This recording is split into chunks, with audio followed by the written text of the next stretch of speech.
Bismillahirrahmanirrahim. Ey Peyğəmbər, öz zövcələrinə, qızlarına və möminlərin zövcələrinə de ki, örpəklərini örtsünlər. Bu iş onların tanınması, nadürüstlərin onlara əziyyət verməməsi və incitməməsi üçün daha münasibdir.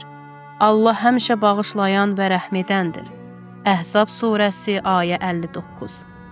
Qərb institutlarından biri belə bir statistika əldə etmişdi ki, İslamı qəbul edən bir çox qərbli qadınlar hicabı İslama meyllərinin əsas səbəbi kimi göstərmişlər. Hətta məşhur Amerikalı bir qadın müsəlman olduqdan sonra belə danışır. Mənim evim dəniz kənarında idi və hər gün sahildə gəzməyə çıxırdım. Amma hər dəfə narahat edici kişilərin sözlərinə və baxışlarına məruz qalırdım. Bir gün çadralı müsəlman bir qadın gördüm. Yanında uşağı vardı və sahildə sakitcə gəzirdi. Gənc qadın olmasına baxmayaraq heç kim ona yaxınlaşmırdı.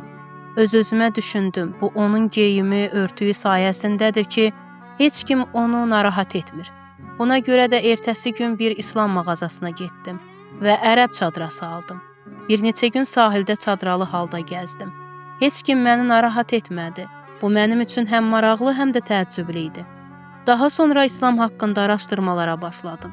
Çoxlu kitablar oxudum və anladım ki, hətta Məryəm əleyhissalamın da çəkilmiş şəkilləri göstərildiyi kimi hicablı olubdur. Biz qərblilər isə uzun illər bu həqiqətlərdən uzaq salınmışıq. Bəzi şəhvətpərəst insanların təsiri ilə hicabı kənara qoymuşduq. Lakin geniş araşdırmalardan sonra müsəlman oldum və bir müsəlman gənclə evləndim. Hətta öz istəyimlə üzü örtən niqab taxmağa başladım və indi yenidən doğulmuş və gözəl bir həyat yaşayıram.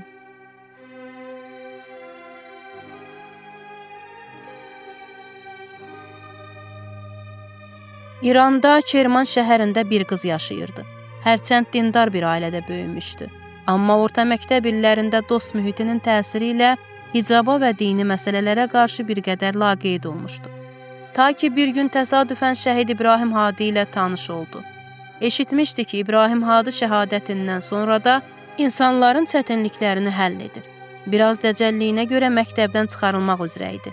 Elə həmin anda Şəhid Hadidən yardım istədi ki, onun üçün vasitəçi olsun. Məktəb ondan yazılı öhdəlik aldı və qovulmadı. Həmin gecə Salam olsun İbrahimə adlı kitabı aldı və oxumağa başladı. Bu tanışlıq onun həyatını tamamilə dəyişdirdi. Hicabı, namazı və insanlarla münasibətləri tamamilə dəyişmişdi. 2 il sonra universitetə qəbul olmasına baxmayaraq, elmi hövzəyə daxil oldu. Şəhid Hadi ilə bu mənəvi əlaqə həyat yolunu tamamilə dəyişmişdi. Evlənmək təklifləri gələndə də yenə Şəhid Hadidən istədi ki, onun üçün layiqli bir həyat yoldaşı seçsin. Bir neçə gün sonra yuxusunda İbrahimi gördü və ona bir gəncin xüsusiyyətlərini dedi. Muhammed İsfahandan. Ertəsi gün dostu ona dedi, qardaşım üçün sizə elçi gəlmək istəyirik.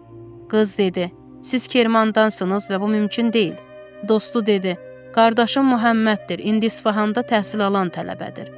Onların evliliyi çox sadə şəkildə 25 kvadratlıq bir mənzildə başladı. Həyat yoldaşı belə deyirdi, evimizdə olan əsas şey səmimiyyət və ruhi yaxınlıq idi. Bizdə nə mebel vardı, nə də televizor. Amma bir yerdə çox xoşbəxt idik. Seyyidə Fatimənin hicabı nümunə göstəriləcək qədər gözəl idi. O çox zaman üzünü də örtən niqab taxardı. Naməhrəmlə danışmazdı, yalnız zərurət olanda danışardı. Şəhidlərlə tanış olmuşdu və onları tanıtmaq üçün mədəni fəaliyyətlərə qoşulmuşdu. Həyat yoldaşı ilə birgə İsfahanın elmi hövzəsində təhsil alırdılar. Onların həyatı gözəllik və mənəviyyatla dolu davam edirdi. Ta ki ürəklərin sərdarı Hacı Qasım Süleymani şəhid olana qədər.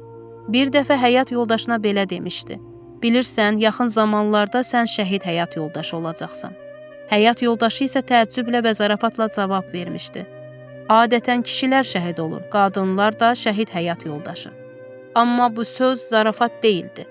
Görünür, o Hacı Qasimi yuxuda görmüşdü və bu bir işarə idi. Bundan bir neçə gün sonra bu yuxu gerçəyə çevrildi. Hacı Qasimin vida mərasimində Seyyidə Fatimə Saadət Hüseyni və bacısı şəhidlər kərvanına qoşuldular və Hacı Qasimin yanında dəfn olundular.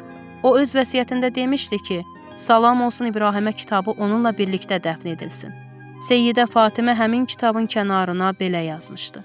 İlahi, zaman-zaman mənə xatırlat ki, naməhrəm naməhrəmdir. İstər real həyatda, istərsə də virtual dünyada. Bizə xatırlat Fatimə salamullah əleyha, hətta kör kişidən də örtünərdi.